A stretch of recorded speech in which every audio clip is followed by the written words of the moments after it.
umaga po sa ating lahat. Kamusta po tayo? Kamusta po ang araw ng linggo? O itong buong linggo na to na dumaan po at tinanan po tayo sa panibagong yugto ng ating buhay, panibagong linggo na bagamat tayo po ay hindi nagkakasama-sama, but then naniniwala po ako sa ating pong espiritu, sa ating mga puso, isa po tayo ng adhikain. Isa po tayo ng layunin at yan po ay mapapurihan ang ating Panginoon sa buhay po natin. Napakabuti po ng ating Diyos. Amen po. At pinagpapasalamat nga po natin yung nangyari po na pagpapasya ng ating mahal na Pangulo patungkol po doon sa extension po ng ECQ o yung tinatawag po nating Enhanced Community Quarantine. I believe po na isang bagay po na dapat po nating ikatawa. Bagamat may mga paghihirap, may mga suffering o maaaring apektado ang ilan po sa atin o marami po sa atin apektado dahil nga po sa pag hindi ka po nakapaghanap buhay, ka po ay walang sweldo. Pero ano po may mahalaga? Mahalaga pa rin po na yung kalusugan natin ay manatiling maayos. At napakaganda po na ang kalusugan natin ay maayos. Ibig sabihin, yun maaagagawa po natin ng maayos sa lahat ng bagay po. Kaya sa bagay po na pinagpapasalamat po natin. And let's pray again. Kung ano po yung dapat, kung saan tayo ililid ng ating Panginoon patungkol sa bagay po na ito. So, salamat po sa Panginoon sa bagay po na ito. Anyway, this morning po, bago po natin simulan itong mensahe ng ating Panginoon, gusto ko lang po na panoorin niyo po itong video na to. And I do believe po na after po na mapanood niyo ang video ito, at some point po, ililid tayo ng Panginoon sa mensahe niya po sa ating ngayon. So, sa akin lang po, ipagpaumanin po ninyo, bagamat mabilis po yung pananalita rito, pero huwag po kayo mag-alala kasi may subtitle po ito. At basahin nyo na rin po yung subtitle na sa ganun mas maintindihan nyo po ano po yung mensahe ng kwentong ito. Okay po, panoorin po natin, sandali lang po to. Sige po. Taong napakayaman. Dahil sa yaman niya, halos hindi niya nakilala yung Diyos. Minsan naisip niya mag-ikot sa ibang bansa. Sumakay siya sa isang napakagandang barko. Nung nasa kalagitnaan na, bigla nagkaroon ng bagyo at nalunod itong barko na ito. Pero napakapalad ang taong ito sapagkat siya lang nabuhay at napadpad siya sa isang island. Pagdating niya sa isang island, sigaw siya ng sigaw doon. Pero wala nakakarinig sapagkat nag-iisa lang pala siyang tao sa island na yon. Nung pagkaumagahan, habang nakahiga siya sa puno ng kahoy, gutom na gutom siya.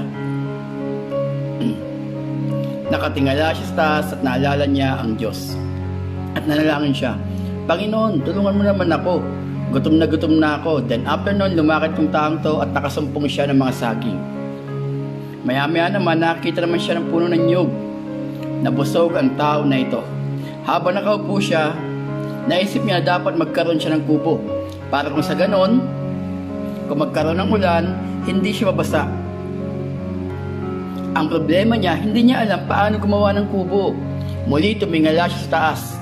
Sabi niya, Diyos ko, tulungan mo naman ako na magkaroon ako ng kubo para hindi ako babasa pagmulan.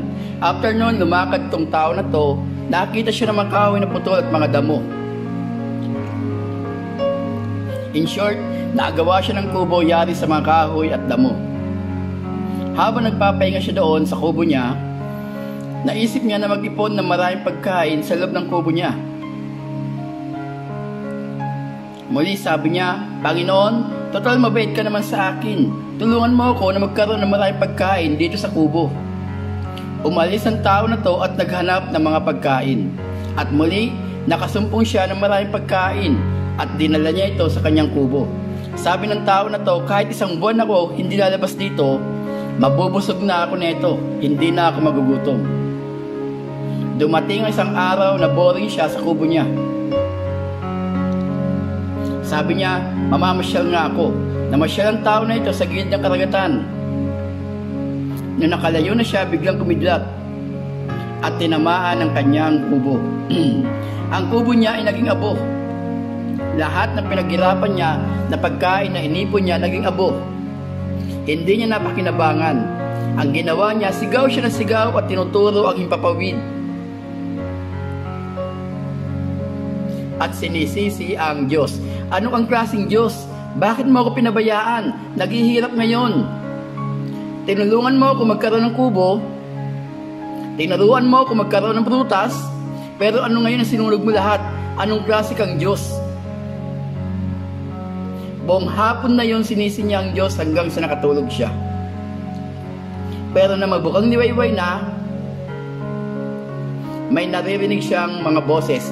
Akala niya palaginip lang. Pero nung buksan niya ang kanyang mga mata, nakita niya maraming tao sa kanyang paligid. At napansin niya mga Coast Guard pala. Kaya tinanong niya mga Coast Guard, paano niyo nalaman na may tao dito?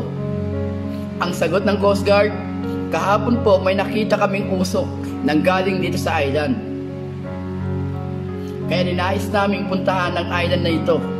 Kaya andito pa pala na humingi rin pala ng tulong. Siguro sa panahon mo ngayon na kung saan humaharap tayo ng krisis, sinisisi rin siguro natin ang Diyos. Wala tayong trabaho, bagsak ang negosyo.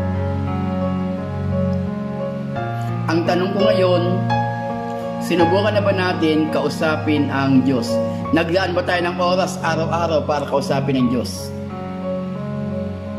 Kung hindi pa, subukan niyong kausapin ang Diyos. At para maintindihan ninyo kung ano ang purpose, kung bakit tayo maharap ng problema ngayon. At lagi nating tatandaan, kahit gaano man kabigat ang ating problema, God will always make a way. Kausapin lang natin siya. Sayang yung mga oras natin na wala tayong ginagawa. Turuan din natin ang ating pamilya kung paano lumapit sa Diyos. Sabay-sabay natin tapusin ang krisis na ito kasama ang ating Panginoon. God bless us all. Okay, so since napanood nyo na po, napaganda po na mensahe nung kwento na napanood po natin video clips. Nagpapasalamat po ako dahil may mga ganitong tao na gumagawa ng video clips. Kaya ginawa ko lang po, in-edit ko lang po ng konti, especially po dun sa dubbing at dun sa subtitle. Pero naniniwala po ako sa nagmamayari po ng video na ito. Ikatutuwa niya po ito dahil mas ma-relate po ng maayos yung message ng kwento na ginawa po niya. So nakita po ninyo kung minsan po may mga pangyayari po sa buhay natin na hindi po natin maunawaan. May mga bagay po na nangyayari sa atin na bagamat minsan naguguluhan tayo, pero talagang napakahirap nga pong unawain. Lagi natin katanungan, Lord, bakit nangyayari ngayon to? At itong kwento na to, mai-relate po natin yun pong buhay natin o yung current situation po natin. Especially ito pong COVID-19 na tinatawag po natin. Alam niyo po, sakit po na malaman, napakahirap. Marami na rin po mga pastor din po na humihingi po ng panalangin kasi even sila po ay apektado po ng COVID. Meaning, sila rin po mismo ay may na-infect ng COVID-19 at may mga kaibigan nga po tayong pastors na kinuha na rin po ng Panginoon dahil po sila ay tinamaan ng COVID-19 na to. Pero sabi nga po natin, sino po ba pwede magtanong? Bakit nangyayari ang bagay na ito? Same sa kwento na pinanood po natin. Ano po ba yung nangyari? Bakit nga po ba inaalaw ng Panginoon? But then, kala natin, pangit yung situation. Kala natin hindi maganda. But there's always good things in every bad situation po na nangyayari sa buhay natin. It depends on us po kung paano po natin titingnan yung bagay po na yon. But one thing is for sure, sabi nga po natin, sa pag-usapan po natin, sabi po dito, no? Yan, medyo nagugulan po. Sabi po, do what is right and not what is easy. Gawin daw po natin kung ano yung tama at hindi kung ano yung madali. Kadalasan po tayo po ay nasa shortcut. Alam niyo po, pag sinabing shortcut, ang mahalaga, magawa ko to. We always look doon sa bagay na madali natin magagawa yung bagay na yun. It doesn't matter kung ano yung tatamaan or what. Ang mahalaga, magawa po natin. But actually, hindi po yun ang gusto ng Panginoon. Ang nais po ng Diyos, gawin po natin kung ano yung tama at hindi kung ano yung madali. Maganda po kung yung tama na gagawin mo ay madali rin. Okay po. Di po ba? Paano kung mahirap? Gagawin pa ba o hindi na? Marami po sa atin ganyan. sumusuko na po. Mahirap kasi, kaya ayaw ko na. Hindi po ganon. Ang sabi po sa atin, do what is right. Gawin natin kung anong tama at hindi kung anong madali. Kahit na mahirap yan, kung yan yung tama, yun po ang gawin natin. Okay? So now tell your neighbor, do what is right and not what is easy. Gawin po natin kung ano yung tama at hindi kung ano ang madali. Okay po? So dito po, tingnan po natin, pag-aralan po natin. Sa aklat po ng Isaiah, yan. Chapter 55 verse 8. Kung naalala po nyo, last sa Wednesday po, we discussed about Isaiah chapter 58 verse 9. It's all about through fasting, through worship. Kaya nga po every Wednesday natutuwa po ako kahit paano po kumakain po tayo sa salita ng Panginoon. And ito pong Sunday, pagka Sunday po, medyo mahaba-haba ang message. Kasi may mga puntos. But this time, tingnan po natin kung ano po yung puntos na ibibigay sa atin ng Panginoon. But looking at this verse, habang pinag-uusapan po natin o pinag-aaralan po natin, itong verse na ito na ibigay sa atin ng Panginoon, makikita nyo na po saan nga ba patakbo o saan patungo ang mensahe ng Panginoon na ating pag-uusapan. Napakasimple po lamang. Sabi po rito, Isaiah 55 verse 8, ang sabi ni Yahweh, ang aking kaisipay, hindi ninyo kaisipan. Ang inyong kaparaanan ay hindi ko kaparaanan. Verse 9 po, kung paanong ang langit ay mas mataas kaysa lupa, ang aking kaparaanan ay higit kaysa inyong kaparaanan. At ang aking kaisipan ay hindi maabot ng inyong kaisipan. Nakita po, balikan po natin. Okay? Ang sabi ni Yahweh, ang aking kaisipan ay hindi ninyo kaisipan. Ang inyong kaparaanan ay hindi ko kaparaanan. Verse 9, kung paanong ang langit ay mas mataas kaysa lupa, ang aking kaparaanan ay higit kaysa inyong kaparaanan. At ang aking kaisipan ay hindi maabot ng inyong kaisipan. Dito pa lang po makikita natin, no? Mas mararamdaman po natin yung pagiging Diyos ng ating Diyos. Alam niyo po, ito po yung maganda sa atin. Kaya nga po may mga pangyayari po sa buhay natin na kung minsan, kahit gusto nating tanungin ng Panginoon, para bang walang kasagutan. Dahil ang Diyos lang talaga ang pwedeng sumagot nito at ang Diyos lang ang nakakaalam. Alam niyo bakit? Kung tignan po natin, ito po halimbawa. Sabi nga po natin, ang nalalaman lang po natin ay yung nangyari kahapon, kanina, at hanggang ngayon.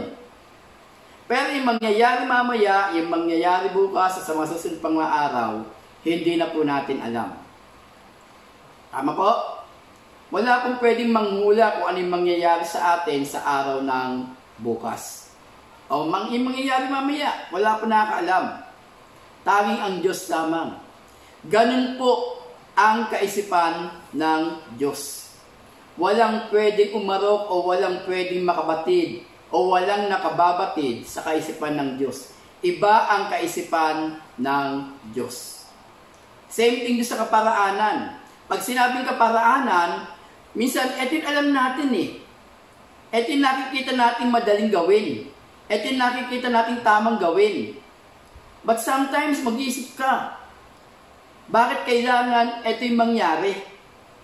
Kaya nga papansinin mo eh. Di ba, napakayamang lalaki na ito sa kwento natin. Actually, tanggap niyo na, sige. No, mayaman siya, lumubog yung kanilang barko, napunta siya sa isla. Pero kailangan magpatuloy ang kanyang buhay. Di ba? Humingi siya sa Diyos sa pagkain, binigyan siya. Tirahan, binigyan siya. Then suddenly, sinunog ng Diyos. Sabi nga, no Lord, ba't mo pinabayaan? Binigyan mo nga ako ng ganito, binigyan mo nga ako ng ganito, pero ikaw rin, tinupok mo naman sa pamamagitan ng sunog, tinamaan ng kidlat. So, para ba ang hirap isipin? Para bang back to normal o back to zero na naman?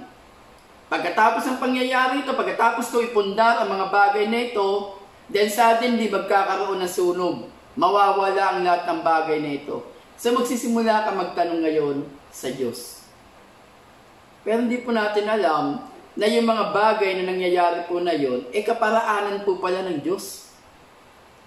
Imagine kung hindi nasunog yung kubo ng taong ito, malalaman ba ng mga Coast Guard na may tao sa isla na yon na humihingi ng tulong?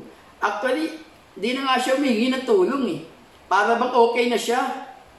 Come what may, parang ganon. Pero alam ng Diyos na mahirapan siya mag-isa lang. Alam ng Diyos na kailangan niya rin na makasama. Kaya gumawa ng paraan ang ating Diyos. Nakita po ninyo? Tingnan po natin. Ang daming katanungan ako dito. Sabi, God's way in order to conquer the Jericho. Alam niyo po yung city of Jericho? Ang tanong dito, bakit kailangan nilang ikutan yung wall of Jericho ng 7 days? Then on 7th day, they need to do it 7 times. Sa aklat po ng Joshua, chapter 6, doon po natin makikita yung kwento. Lord, pwede naman eh. Anyway, gusto mo i-conquer namin, di ba? Ba't kailangan pa namin gawin itong bagay na to? Iikutan namin yung city of Jericho ng isang beses ang araw, ng pitong araw na yon. Then sa ikapitong araw, kailangan 7 times kaming iikot. Then sabay-sabay kami sisigaw. Di ba? Pwede namang, Lord, pwede na, bigay mo na sa amin yan eh. Pero bakit ganon? Di ba? Ikaw din papaisip ka. Alam niyo, nakita ko dito, ang Diyos punong-puno ng, ano siya eh, masyado siyang, ano tawag dito? May mga ganitong tao eh. Mahilig sa exciting games, parang man ganon. Alam niyo yun, mahilig siya sa mga bagay na kawangha-mangha. Imagine, pwede na ibigay na ng Panginoon to sa kaya Joshua eh. Pero ano pa ginawa niya? Then tingnan po natin, ano pa? Di ba? Si Paul sa si Silas, they were in prison for no reason. Sa aklat po ng Gawa, chapter 16, verse 20 to 24. Walang dahilan. Sila ay kinulong.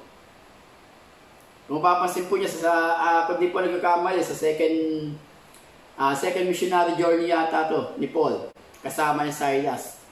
Yes, second missionary kasi chapter 16 to. No?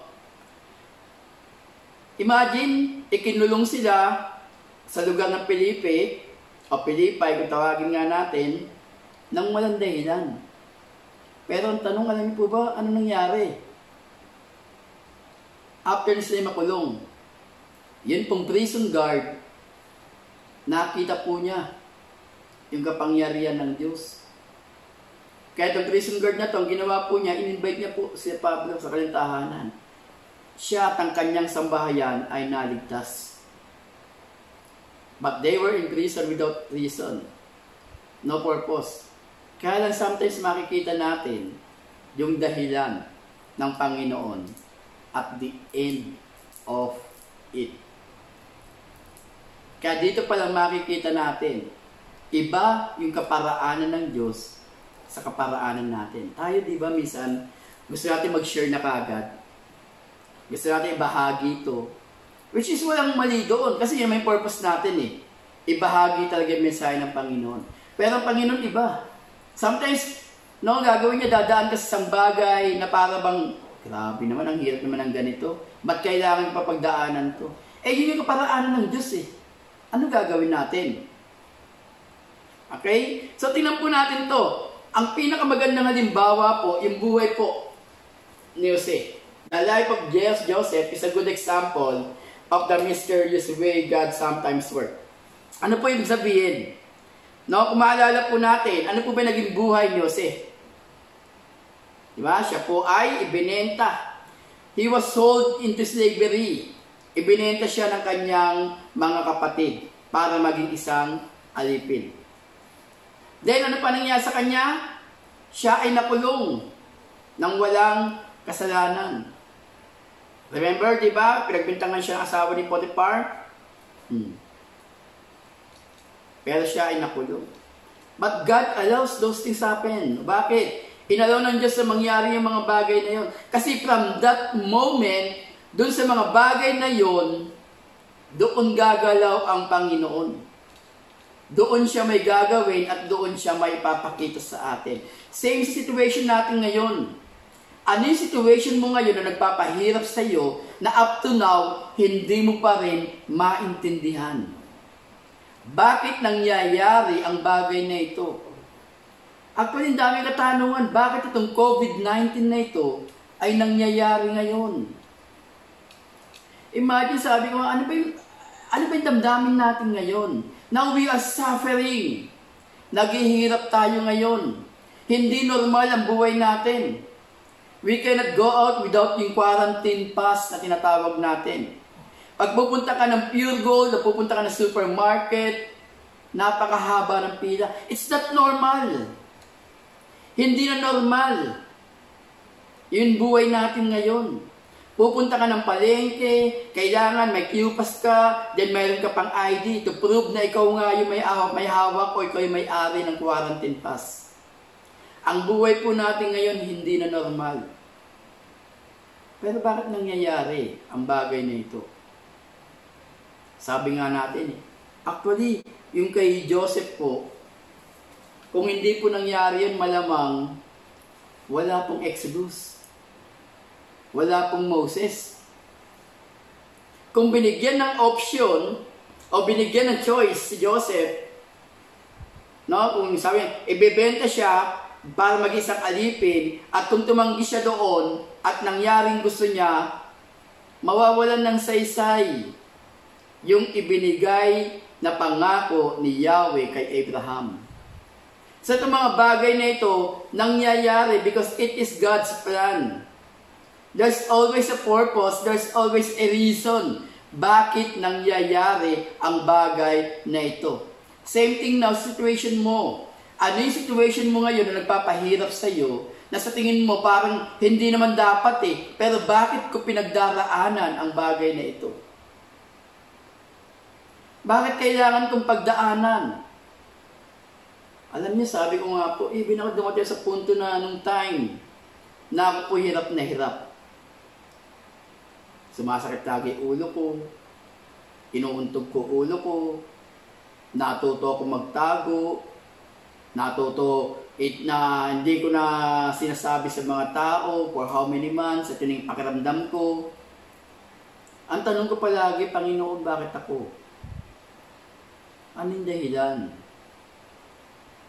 Alam niyo, sa bagay po nakita ko, nung time na ako po ay sumang-ayon na operahan, nagkaroon po ako ng encounter sa ating Panginoong Hesus. The night of September 18, September 19 po ako na-operahan. It was 2018. Nung ako na-operahan. Pero September 18, 2018, nagkaroon ako ng encounter sa ating Panginoon. Ano sabi ko? Lord, kung talagang kalooban mo na kukunin na ako, then tomorrow, during my operation, huwag nang gisingin. Kasi ang lagi kong takot, ang lagi kong fear, no? Yung family ko. Bata-bata pa ni Chinchin, nag-iisa lang siya, yung pag-aaral niya, laging ganun. But I need to accept the reality na ang anak ko, ang pamilya ko, ay pinagkatiwala lang ng Diyos sa akin. That any moment, pwede niya ang kunin. Sabi ko, Panginoon, the moment na nagising ako bukas after na operation ko, hindi ko daranasin yung hirap. Kasi nagtanong-tanong na po ako, after na operation, pag dinala ka dun sa recovery room, hindi ka pwedeng tumayo, hindi ka pwedeng may pag-usap, hindi ka pwedeng ganito. Bakit? Kasi may hilo ka, babagsak ka, kasi ganun, hindi ka pwedeng magsalita. Kaya sabi ko sa Panginoon, Lord, the moment na nagising ako, magiging normal lahat sa akin. After na ako'y dinala sa recovery room, hindi pa nagtagal, nagising ako, ang daldal ko na, tumatayo po ako. Pinagbabawalan ako kasi may nurse ka sarili, natitingin sa'yo para i-check lahat from time to time kung normal ba lahat. Kasi yung ulo yung inoperahan. So, from time to time, kine-check. Sabi sa akin, Daddy, parang wala naman kayong parang hindi kayo naoperahan. Tapos sabi ko, bakit? Ano ba nangyari? Masyado kayong magulo, masyado kayong malikot. Hindi na rin po na ICU. Parang normal lahat sa akin. For how many hours, nag-stay ako doon, then dinala na ako sa room ko. The first thing na ginawa ko, selfie. Pero prior to doon, sa bagay na yon, bago yung nangyari na yon, hindi ko maintindihan bakit ako dumaranas ng ganon. Mahirap po. Same thing now kay Joseph. Bakit si Jose, kailangan niyang pagdaanan itong bagay na ito? Alam niyo bakit? Ano sabi niya ganon sa aklat po ng Genesis chapter 50 verse 20? Masama nga ang inyong ginawa sa akin. Sinabi niya sa kanyang mga kapatid, subalit ipinahintulot yun ng Diyos para sa kabutihan, at dahil doon, naligtas ang marami ngayon. Imagine, sabi niya ganun dito, no? Totoo, masama ang inyong ginawa sa akin. Ano ba ginawa niyo sa akin? Ibinenta niyo ako, ginawa akong katulong, ginawa akong alipin. Hindi ko dapat dinanas yun. Subalit, sabi niya ganun, no? Ipinahintulot yun ng Diyos para sa kabutihan, at dahil doon, naligtas ang marami ngayon. Imagine, di ba, ginawang ka na masama, pero nung nakita mo yung outcome, doon mo nakita na iba talaga yung kaparaanan ng Diyos. Kaya sabi natin always look the good things in every bad situation. Dahil kahit na anong sama ng pangyayari o ng situation natin, there's always good thing to see. May mga bagay na magandang bagay, may magandang bagay na makikita tayo doon. Kaya nga, ano yung kalagayan mo ngayon na hindi mo matanggap-tanggap? Ano yung kalagayan mo ngayon na hindi mo makita o maintindihan? What is a good thing sa bagay nito? Oo nga, no? Tingnan natin. Bakit nangyari ito? Sabi ni Jose, ipinahintulot yun ng Diyos. Bakit? Kasi sinabi ni Yahweh kay Abraham, kung babalikan po natin sa Genesis 15, verse 13 and 14, sinabi ni Yahweh, ang kausap niya dito si Abraham, no? Ang iyong mga anak at apo ay mangingibang bayan at magiging alipin doon sa loob ng 400 years o 400 na taon. Verse 14, ngunit paparusahan ko ang bansang aalipin sa kanila, at pag alis nila roon ay marami silang kayamanang madadala. Ito'y bahagi lagi ng plano ng Diyos. Nakaplano na ito At naniniwala ako sa nangyayari ngayon sa atin, nangyayari ngayon sa iyo, personally sa buhay mo, bahagi na ng plano ng Diyos yung pinagdaraanan mo ngayon. Maging katulad tayo ni Jose, sabi niya gano'n, subalit, sabi ni Jose rito, no? Ipinahintulot yun ng Diyos para sa kabutihan. God allows these things to happen dahil may purpose ang Diyos sa bawat isa sa atin. Kung hindi sinunod o hindi nangyari yung kayo na yun, wala nang Exodus. Baka wala nang Moses. But remember, kailangan mangyari ang bagay na ito. Dahil sabi nga no, sa Isaiah 46 verse 10. Okay?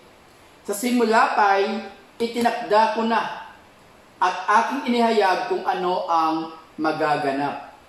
Sinabi kong tiyak na magaganap ang lahat ng balak ko at gagawin ko ang lahat ng gusto kong gawin. Diba? Sinabi kong tiyak na magaganap ang lahat ng balak ko at gagawin ko ang lahat ng gusto kong gawin. 11, may tinawag o mandirigma sa silangan. Siya ay darating na parang ibong mandaragat. At isasagawa ang lahat kong balak. Ako ang nagsasabi nito at tiyak na matutupad. Ang sabi ng Panginoon, simple. Yun nangyayari sa iyo ngayon.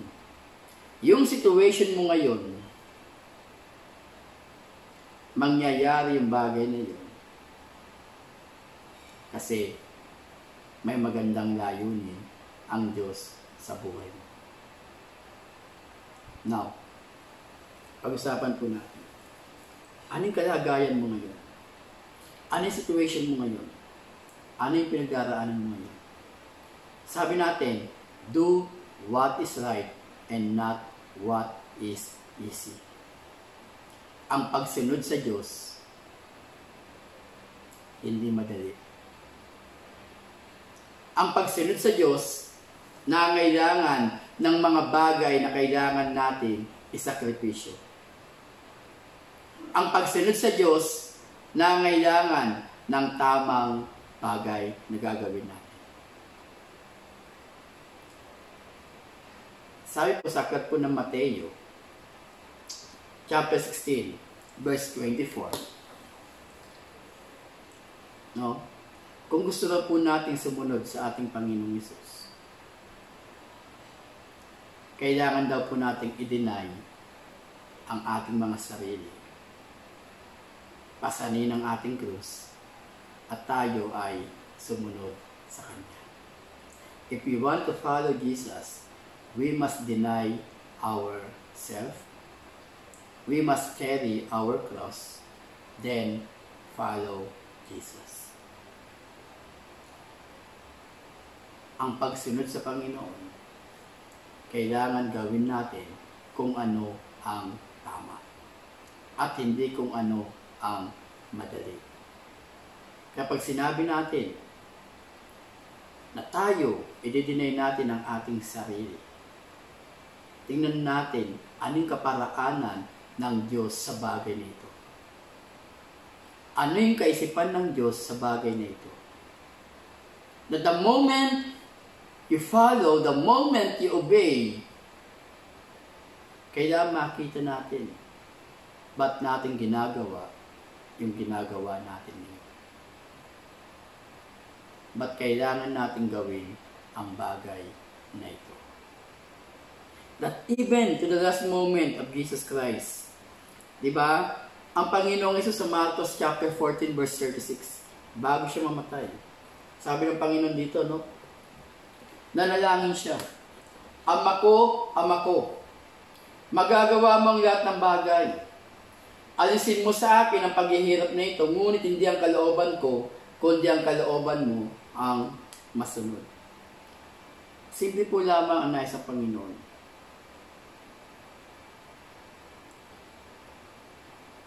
Don't ask Him why. Kundi, sabihin natin, Panginoon, mangyari po kung ano ang kalooban mo sa buhay ko.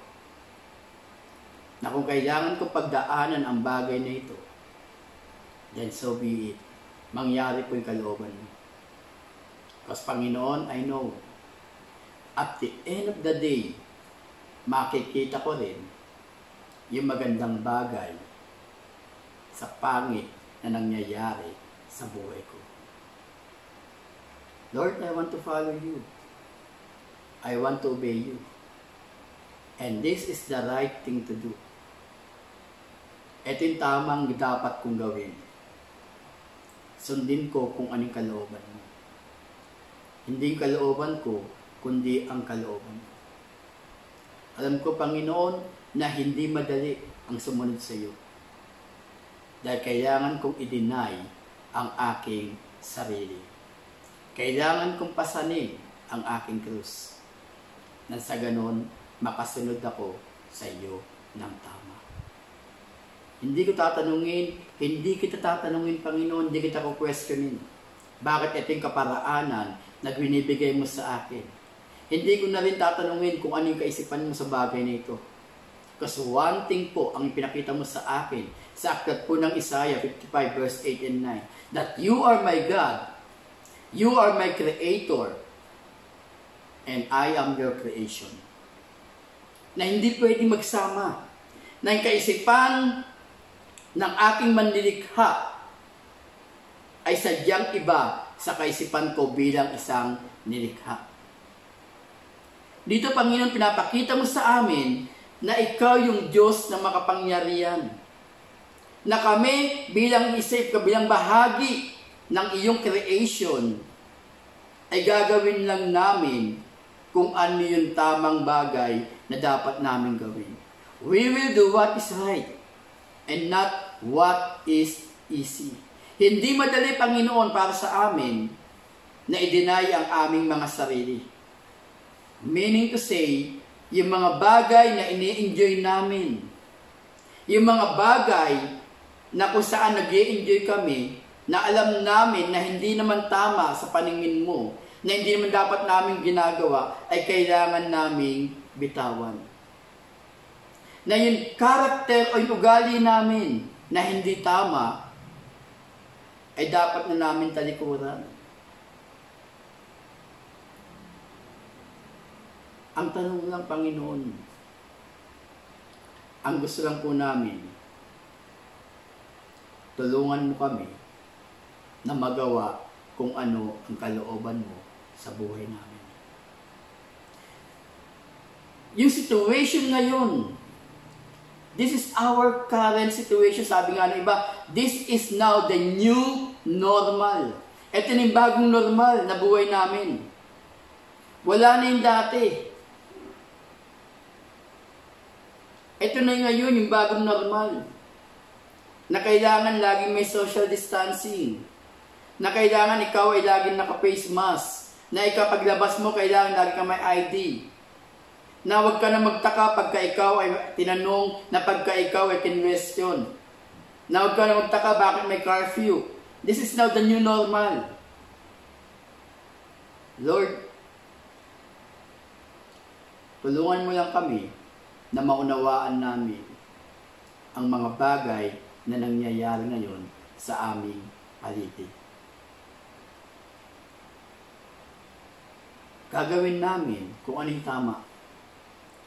Gagawin namin kung anong kalooban mo dahil yun yung tama. Ang kalooban mo maging mahirap o madali dahil ito yung tama, ito yung gagawin namin.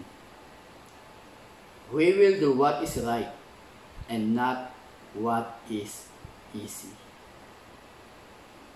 Panginoon, sa oras na ito, paunawa mo sa bawat congregation, sa bawat isa sa amin. Tulungan mo kami na maunawaan yun nangyayari ngayon sa aming bansa. Iba yung kaisipan mo sa kaisipan namin. Iba yung kaparaanan mo sa kaparaanan namin. Ang gusto mo lang ipakita sa amin that you are our creator and we are your creation. Na hindi pwedeng isa itong bagay na ito. Dahil ikaw ay Diyos. Kaya nga, ang gusto ay paunawa sa ating ngayon ng Panginoon, ng ating Diyos, mga kapatid, simple po lamang, maintindihan natin itong bagay na ito. Maunawaan natin bakit tayo dumaranas ng ganito. Pero, alam niyo, nakakatuwa lang po. Sa mga bagay po na nangyayari ngayon, totoo lang po, ako po'y may kapayapaan. Payapa po ako. Pagka manood ako ng TV, no, sasabi ko na lang, at the end of the day, Panginoon, matapos din tong crisis na to. Mangyayari pa rin kung anong kalooban mo. At the end, ikaw pa rin po yung tatagumpay. Yun lang yung sasabi. Kaya nga totoo, nakatutok po sa balita kasi gusto malaman ano ba nangyayari ngayon sa paligid talaga natin. Kaya nga mga kapatid, encouragement ko lang po. Gawin natin kung anong tama at hindi kung anong madali. Gawin natin kung anong nais ng Diyos at hindi nais natin. Gawin natin kung anong kalooban ng Diyos at hindi yung kalooban natin. Dahil pag ginawa natin kung ano yung mga bagay na nais ng Diyos, yun yung tama. At hindi sa atin. By nature, ang tao gagawin niya kung ano yung madali. At pag ang ginawa mo ay kung ano madali at hindi yun ang tama, still, it is the flesh. Yun pa rin po laman natin ang nakikita. Alam mo, nakakatuwa lang po. No, sabi ko nga, napakabuti ng Diyos. Dahil bagamat tayo ay dumaranas ng ganitong situation o ng ganitong crisis sa buhay po natin, hindi po tayo ginugutom ng Diyos. Amen po. Dahil pangako po niya, pangako po ng Diyos yan. Siya yung magiging provider natin. Alam niyo, maganda pa rito. Kaya pansin mo, di ba yung kaparaan ng Diyos iba? May mga family po ngayon na naging united.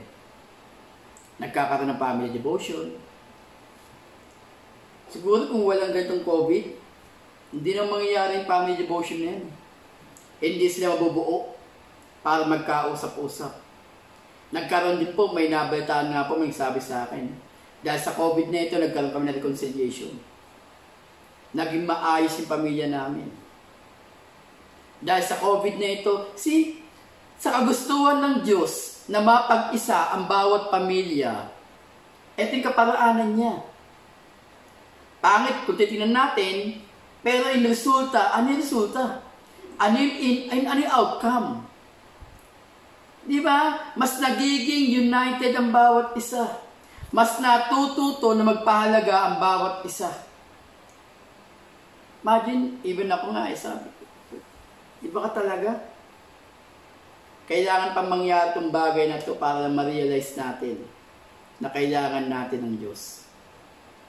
Di po ba? Kaya nga, ang tanong, kamusta po kayo eh? Yun po bang kaparaanan na ito ng Diyos? May magandang nakita nyo na po ba yung magandang nangyari sa inyo? Itong kaparaanan ng Diyos na ito, nakita nyo na po ba yung magandang resulta? And even ang ating government. Bagamat magulo, may mga nanggugulo, pero nakita nyo po yung pagkakaisa. Mas nagiging united po sila ngayon. May mga tao na talagang hindi satisfied. Kasi nandun pa rin sila sa personal interest nila. Pero totoo lang po, natutuwa po ako. Sa pangyayaring ito, maraming pamilya yung nabuo. Maraming pamilya yung nagkasama-sama. Maraming pamilya yung nagkaroon ng family devotion. Maraming pamilya na nagkausap-usap sila. Maraming pamilya na nagkaroon ng kaayusan. Yan yung kaparaanan ng Diyos. Kaya hindi natin pwedeng questionin bakit nangyayari ang bagay na ito ngayon sa atin. Dahil iba ang kaparaanan ng Diyos sa kaparaanan ng tao. Iba rin ang kaisipan ng Diyos sa kaisipan natin. Kaya nga po, encouragement ko lang po sa inyo. Kung babalikan po natin, sabi nga po sa Isaiah 55 verse 8, malinaw po, ang sabi ni Yahweh, ang aking kaisipay, hindi ninyo kaisipan. Ang inyong kaparaanan ay hindi ko kaparaanan. Sa verse 9, kung paano ang langit ay mas mataas kaysa lupa, ang aking kaparaanan ay higit kaysa inyong kaparaanan. At ang aking kaisipan ay hindi maabot ng inyong kaisipan. Isang bagay po na pinagpapasalamat ko sa kalagayan natin ngayon, sa situation natin na ito. Maraming pamilya ang nabuo. Tatanungin ko ba, Panginoon, ba't niya nalaw itong bagay na ito? Nakita ko na yung magandang resulta. Maraming pamilya ngayon na sabay-sabay kumakain sa pagkainan. Maraming pamilya ngayon ang nagkakausap-usap. Maraming pamilya ngayon ang nagkakasama-sama. So, may tanong? Wala po. Kailangan kailangan na natin makita yung magandang bagay sa pangit na sitwasyon na kinakaharap natin. And the moment na makita mo yung magandang bagay na yun, gawin natin kung ano yung tama doon sa pangit na sitwasyon na yun para mas lalong maging maganda yung kalalabasan ng bagay na kinakaharap natin, crisis na yun. Tayo po lahat ay pumigil. Magpasalamat po natin sa Diyos.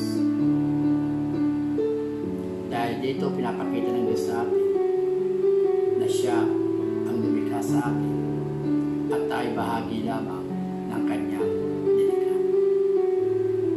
Pati natin pagpasalamat kung bagay na ito. Pati natin pagpasalamat na mayroon tayong pamilya ngayon na kasakasama. Pati natin pagpasalamat na bagaman tayo ngayon ay nahihirapan, hindi naman tayo ginugutom ng Diyos. Pati natin pagpasalamat na tayo ay hindi naapektuhan o tayo ay hindi na-infect ng crisis na ito, ng COVID-19 na ito. Pati natin ipagpasalamat na ang Diyos ay buhay sa buhay natin. Pagpasalamat natin itong mga bagay na ito. Come on, church. I believe natutuwa ang Diyos ko. Dahil yung tinakikita natin yung magandang bagay sa pangit na situation na kinakaharap natin. At because nakikita natin ito, gagawin natin kung ano yung tama at hindi kung ano yung mali. There's no shortcut sa paglilingkod sa ating Diyos. There's always a process sa bagay nito. Come on, church. Let's pray. Salamat natin ng linggo nito. And we look forward na mas magiging maayos ang lahat ng bagay nito. Hallelujah. Hallelujah. Salamat, Panginoon. Salamat, Panginoon, God, sa oras nito. Napakabuti mo. Napakabuti mo. Pinupuri ka namin. Sinasamba ka namin. Itinataas na namin. Panginoon, sa oras na ito, nagpapasalamat kami. Bagamat hindi ko na maunawaan kung ano'y naglalaro sa iyong isipan.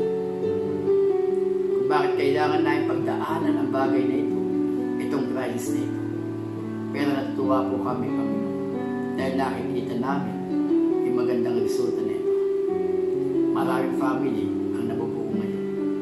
Maraming may karamdaman ang mas lalong lumalapit sa iyo. Maraming may sakit ang mas lalong titiwala sa iyo. Dahil mas nagkakaroon sila ngayon ng panahon para kausapin ka. Dahil Lord, ang isipan namin ngayon ay hindi na okupado ng mga bagay sa mundong ito. Bagkos ang aming isipan ngayon ay okupado, Lord God, ng mga espiritual na bagay. Nagkakaroon kami ng panahon, nakapaglaan kami ng oras para sa iyo. Salamat, Panginoon. Salamat, Panginoon. Hayaan mo, Lord, nasambay ka namin sa oras na ito. Hayaan mo, Panginoon, na purihin ka namin. Hayaan mo, Panginoon, na itaas namin ang iyong dakilang pangalan. Napakabuti. Napakabuti. Napakabuti. Pinupuri kita, sinasamba kita, tinataas kita. Ito ang aking dalangin sa tayong pangalan ni Jesus. Amen. Amen. Maraming salamat po. Patuloy po na asahan po natin na ang Diyos ay may magandang gagawin po sa buhay po natin. Huwag po tayo magkukulang. Lagi po tayo lalapit sa Kanya. Lagi po tayo lulog sa Kanya. Wala tayo ibang gagawin ngayon kundi magpasalamat sa ating Diyos na buhay. Amen po? Amen. God bless po. Magpalain po tayo ng ating